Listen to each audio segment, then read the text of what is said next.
એક યુવાનને ગોળી મારી તેની હત્યા કરવામાં આવી.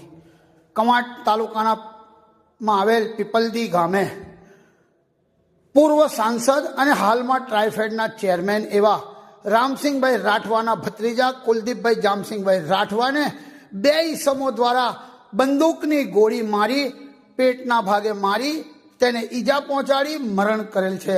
આમ મરણ જનાર આશાસ્પદ યુવાન 33 વર્ષની ઉંમરના હતા અને બે ઈસમો તેઓને મારીને ફરાર થઈ જવા પામ્યા છે. સાંભળીએ તેઓના ભાઈ શું કહી રહ્યા છે.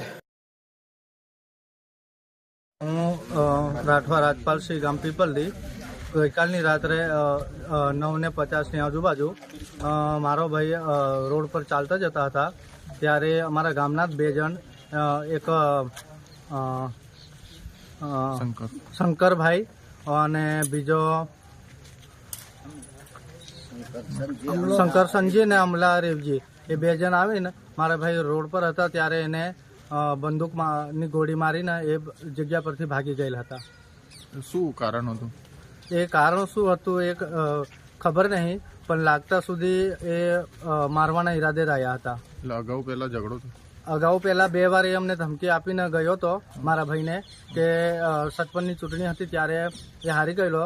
ત્યારે એ જાણા જોઈને ઘર સુધી ઝઘડાવા આવ્યો હતો ને કહીને ગયો હતો કે તને હું જીવાને જઈને મારી દઈશ.